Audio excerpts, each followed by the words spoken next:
Welcome to the Salem Chamber podcast. I'm Tom Hoffert, CEO of the Salem Chamber, and we're pleased to have you listening. Let's jump right in. I'm here with Larry Jackson, President and CEO of Jackson's Body Shop, longtime Salem Chamber member. Larry, great to have you here. Well, thank you so much, Tom. It's a pleasure to be here. Tell us a little bit, tell the Salem community a little bit about your business. It's celebrating its 65th year. Tell us a little bit about your business and what you're excited about. Yeah, super proud. My grandfather moved to Oregon from Nebraska, said he was going to start his own shop and go fishing. So I think they moved here in 1955 and worked for Cap Chevrolet, ran and managed that shop, and then bought the property right where we're at now. And with my dad and uncle, which was second generation, they built the building where we're at. Well, that portion is no longer there, but they built it with their own hands and opened up. And for physical reference of those of you who know Salem well, this is on Silverton Road, and that area has gone through a lot of redevelopment, Larry. Tell us a little bit about how the redevelopment has maybe been positive, and have there been any drawbacks from redevelopment? Yeah, and I think it was 1986. I was working at the shop. I had graduated in 84, had City of Salem widened the intersection at Hawthorne and Silverton Road, put in turn lanes, and took, 30-some feet of our property. And it forced us into buying, well, it would have been my dad and uncle, the second generation. They purchased property around us and behind us, rebuilt, because you couldn't even get a car out of the building without being on Silverton Road at the time. And even back then, there was a lot of traffic on Silverton Road. It was a 2-lane, actually 4 lanes.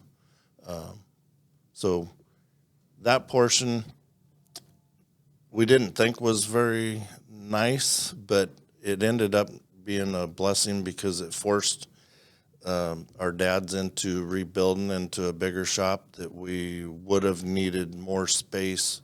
Because in the 90s, we had 19 people working for us and did 30 to 40 cars a week and had 2 weeks of work backlog until 9/11 happened. Wow. Then everything come to a screeching halt. Tell us about what are the symptoms of what happened with 9/11, and how did it affect the auto body industry? There's a lot to that one. So the economy went to heck. To try and stimulate the economy, they went to zero interest on new car loans. So everybody went and bought a new car, so it drove down the used car values. So if a car was wrecked, to a certain extent, the value wasn't there, so they totaled them. And then they tried this cash for clunkers. So then they would give people $2,000 to $4,000 for a totaled vehicle to turn it in, and that was so long ago. They basically, if it was a borderline, people were coming getting estimates, cashing out with insurance companies.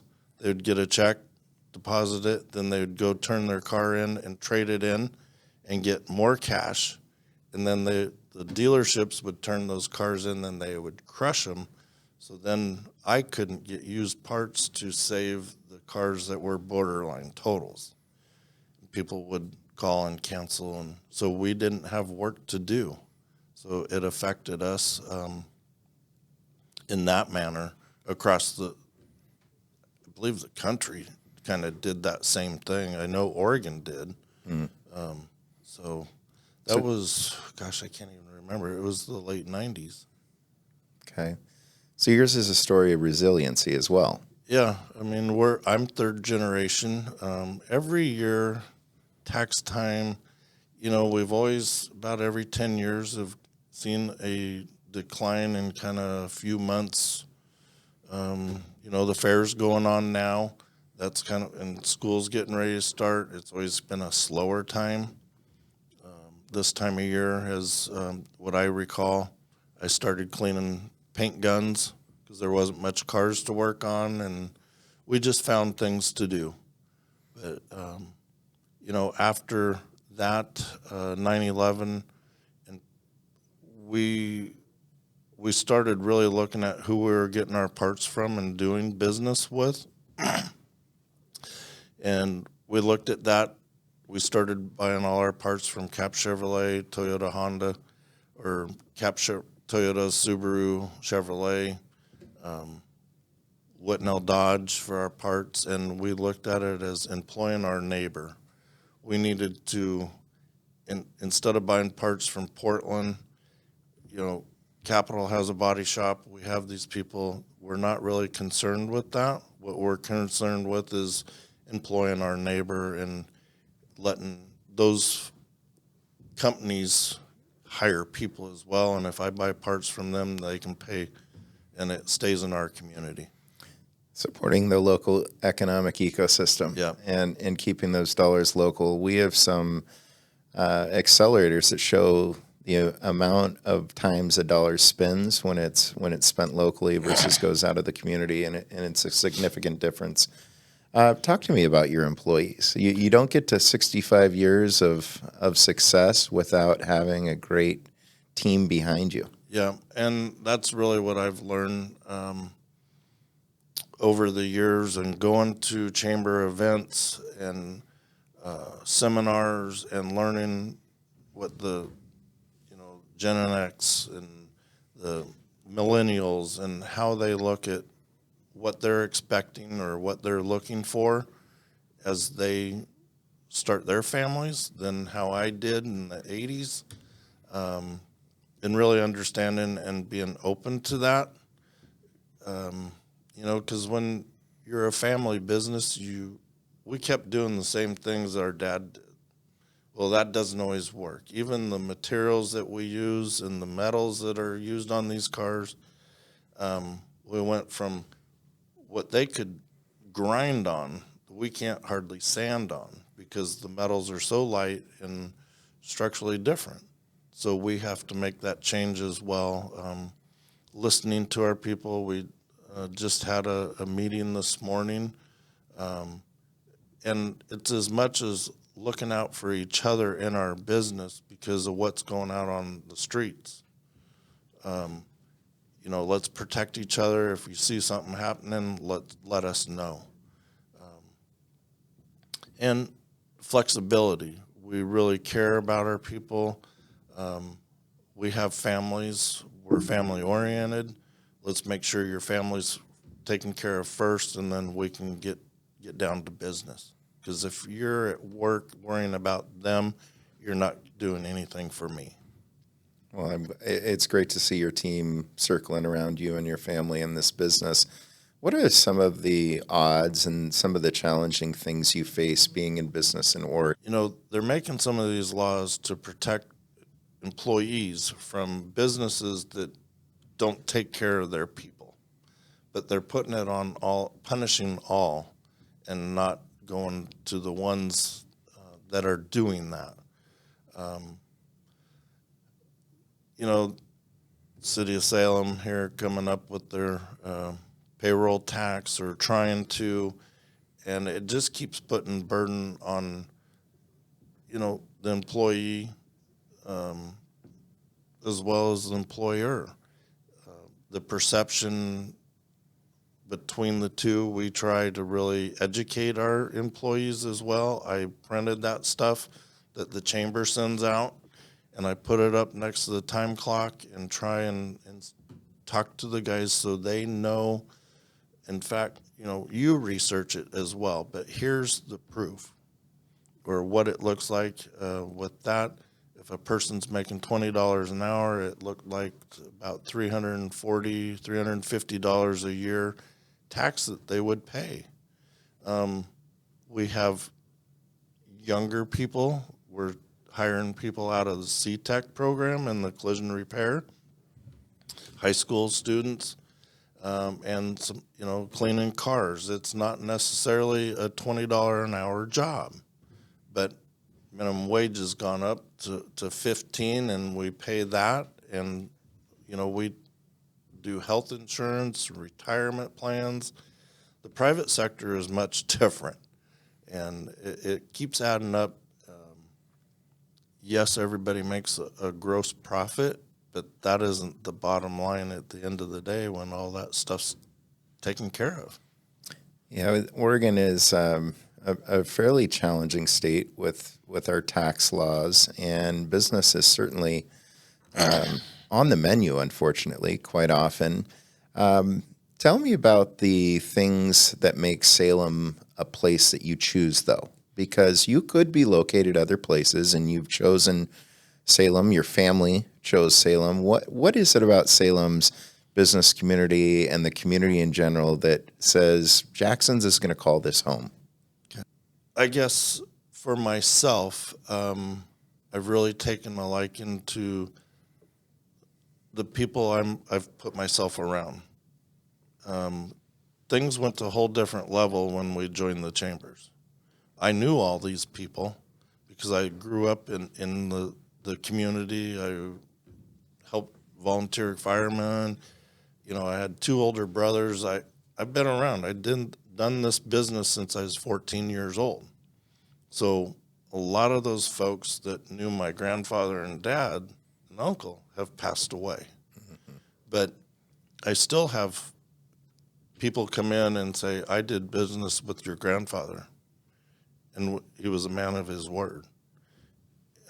We did things on a handshake, those types of things, and that's kind of do the right thing when nobody's looking, and we hope that the other businesses, we're great friends with other shop owners.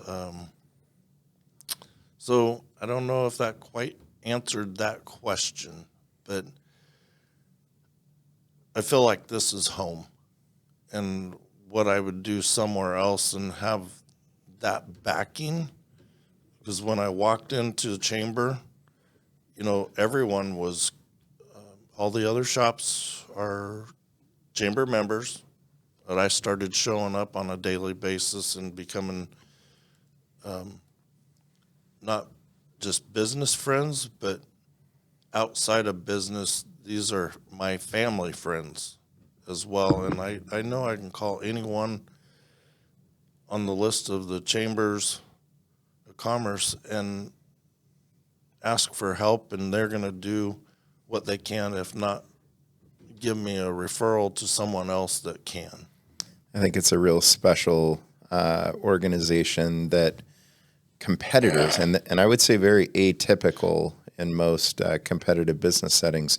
The chamber draws a number of companies that are in competing industries, but really have a macro view of if all auto body shops are doing well, we're all being successful together. And so I love how, while there is a competitive environment, there's also a pulling for each other's success, so the industry is successful.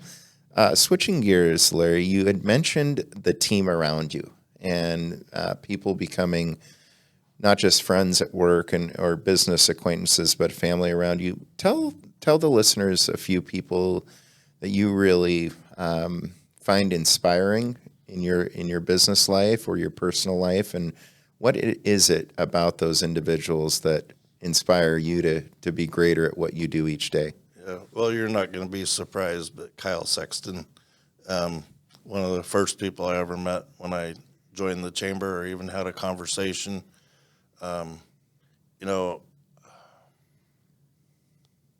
Rich Duncan, Dan Clem, Daniel Bethel. There's so many people. It goes on and on. Nick Williams. I don't know. I just had such a connection with some of these people. Sandy Manning. It's not just a particular guy or gal. It's the whole thing, they're always there. They don't have every answer, and they don't speak that they know that, but they will help you in any way. When I came to the chamber, I told Kyle, what do I have in common with these people? I barely graduated from high school. All I know how to do is fix a car. And he says, you keep showing up and I'll show you the difference. And I started learning about business and networking. And it isn't just about, it's going and being a listener. Whether or not I'm going to do business with that company or person, because there's I might not need their type of service, but I can listen to them, and then when someone asks me, I can show them, give this person a call. But just the integrity of these people that I've been put around, I'm only as good as who I put around myself. And I have a story as well, growing up and the things I did, not the proudest of, but I don't forget about those things so I can help someone else in getting through it. I accepted the challenges I had, and I still have those things today, but I just keep moving forward, and I can dust myself off, and a lot of that is a relationship with a higher power too. And when I don't know something, I'm asking for that help, and those people are around me. Yeah, that's great. Those are special traits that you described. And when you look at trajectory to your business and you see you're celebrating a 65th anniversary, an incredible accomplishment, you think about so many businesses are just trying to get to their 5th year or their 10th year. And maybe some get so lucky to have a 25th year. 50 seems almost insurmountable. And here you sit at 65 years.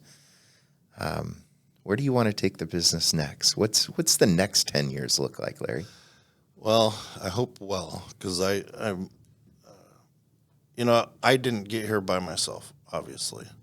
I purchased my dad's share back in 1997, and my cousin Jerry purchased his dad's share, and we bought this together as partners, as third generation.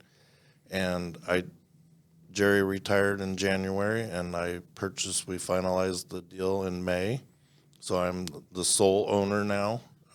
It has been, my goal. I knew I was several years younger, so I got a few more years to go. I have a couple boys. One's not in this trade. One works for another company, which is fine. He needs to do his thing, and we have a great relationship, and even with that other shop.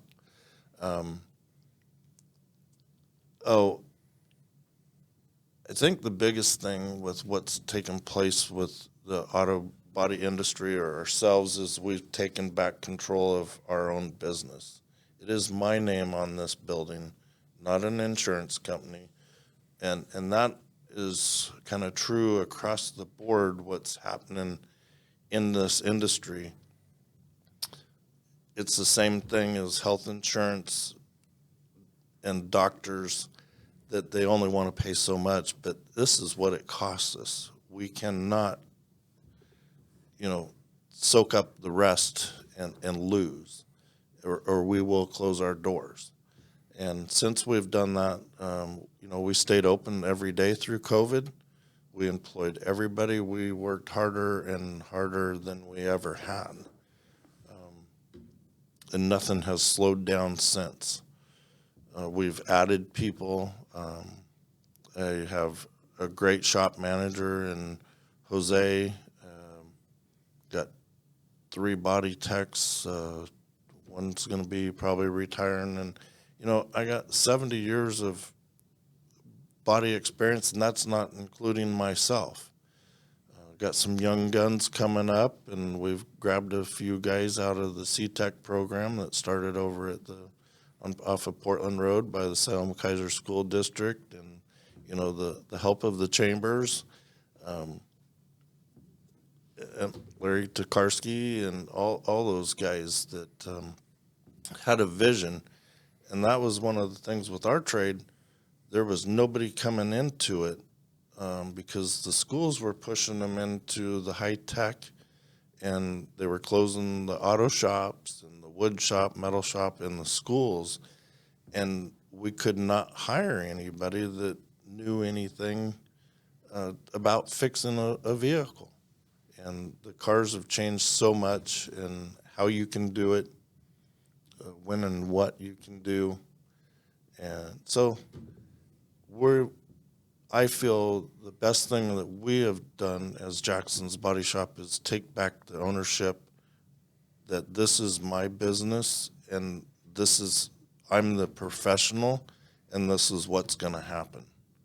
I'm open to the conversation or the discussion as to what you think through these other folks. But at the end of the day, I'm the one responsible, and I'm going to make sure it's right. So this is a fair and reasonable price for what I need to do. You bring on a great conversation. We are deeply vested with CTEC and the great work that CTEC does across our community. Our organization has 3 business liaisons that work directly to grow the bandwidth of CTEC, to make sure students are getting opportunity as they exit the CTEC program. What are some of the traits, the exciting traits you're seeing in these young people exiting CTEC? And for those listening, this is a 2-year program that allows kids to really get into an area of interest in the trades largely. And one of their most successful programs is the auto body program. So, Larry, this hits home with you. What are you excited about what you're seeing with these young people? To be honest, I haven't been over to do much with the program and since COVID started. And since I was part of the original group to come up with the program for these kids to, where are they going to be when they end up, and what any of our trades or organizations want is not for them to be perfect or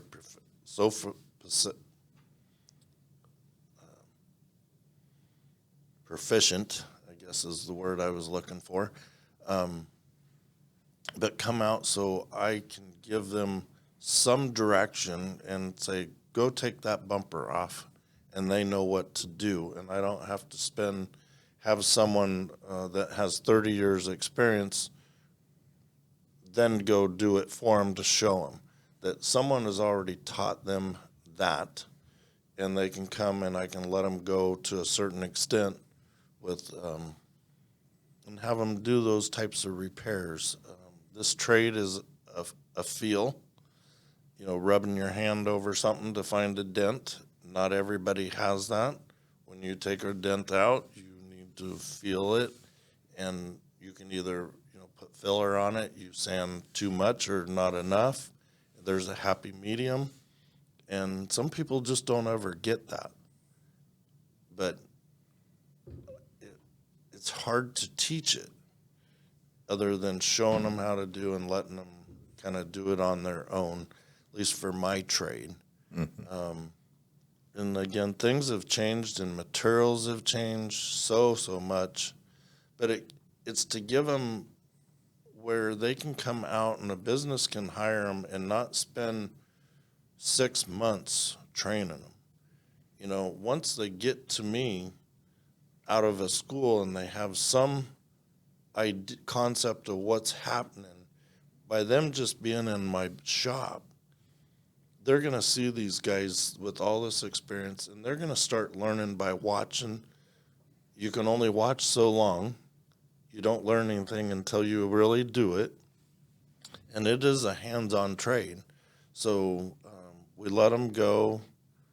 Most of the guys, they start buying their tools, and they're excited. You got to let them do it also. So I kind of got to step back and just say, okay. But we keep a pretty sharp eye on them. Great job. We appreciate you continuing to invest in that talent pipeline and seeing C-Tech as a real asset for that. When you look at how you connect with people in this community, you're known as a community gentleman. You are very involved in a number of things in this community. How do you decide what grabs your time? We talk about the poverty of time sometimes as leaders, and we really have to be strategic on where we invest our efforts. And it's not just invest our dollars, but our time. How do you select where you invest your time, Larry?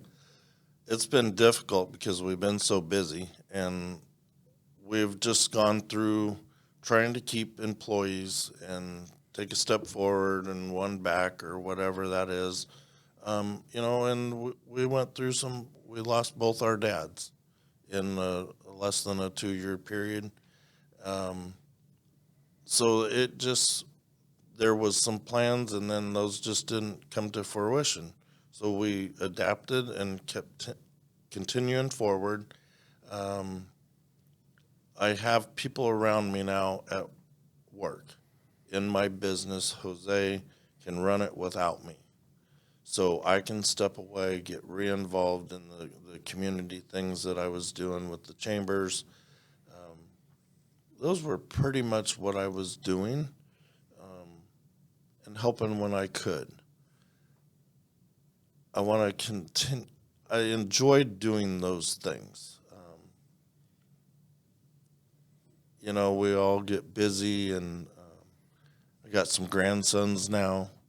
Don't spend a whole bunch of time, but I want to continue to watch them grow up and see what I can do in their lives as well. When you look to recharge, because as leaders, we need to find some downtime to hit a recharge button. It makes us better at our craft. It makes us better in how we serve our employees, and certainly how we serve our customers. What does Larry Jackson do to recharge? I go sit on the ocean. That's my passion. I love to fish. I love the outdoors since I was little.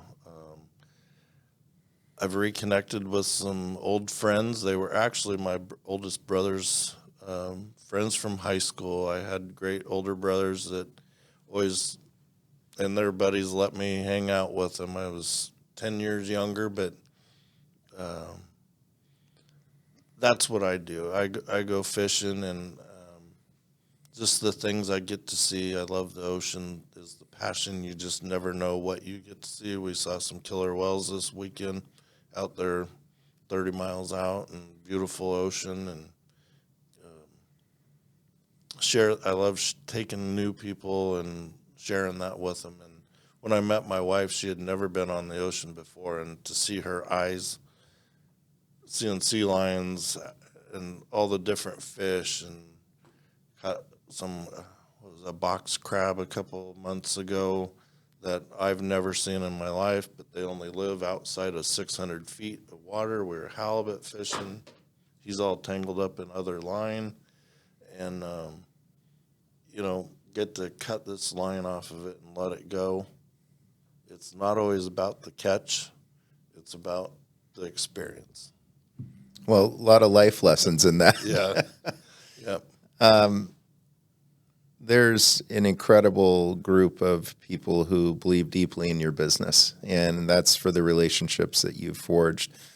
As a Salem Chamber member, as a Kaiser Chamber member, you represent yourself so well and bring a positivity to the environment and the people that you're around, and we appreciate it. If you're listening to this and you have the opportunity and interest in stopping by and seeing the work that Larry and his team do, look for Jackson's Body Shop. They're located right on Silverton Road in Northeast Salem. and a great option for you and your family as you look at your vehicular needs, and supporting a great Salem business celebrating 65 years. It's amazing, and I've had so many people help me get there. My family support, friends, the chambers, both. It really brought us to life, I think, when we did step up and join the chambers, and both Kaiser and Salem, and we do other stuff, but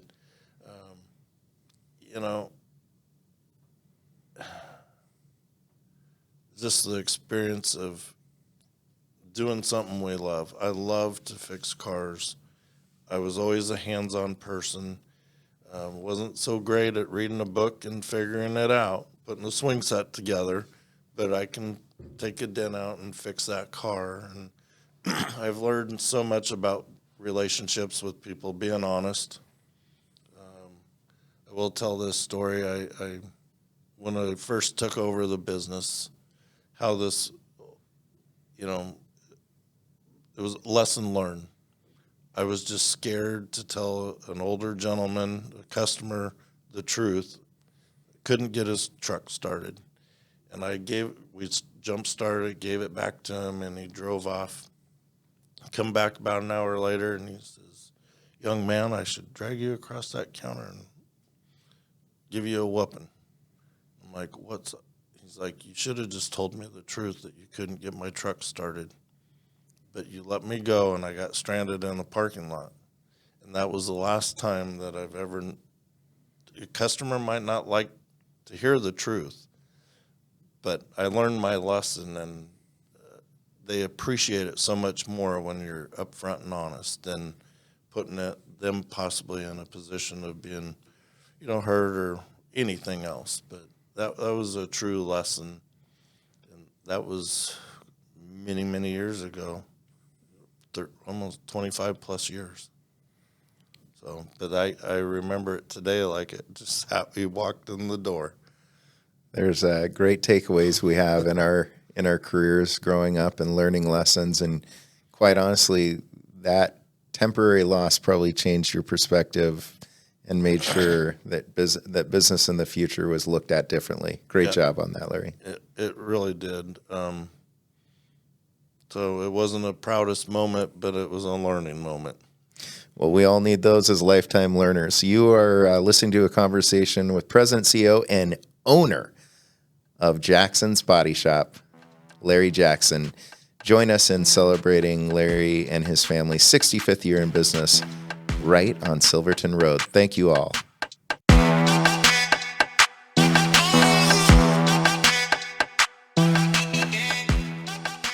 Thank you for listening to this episode of the Salem Chamber podcast.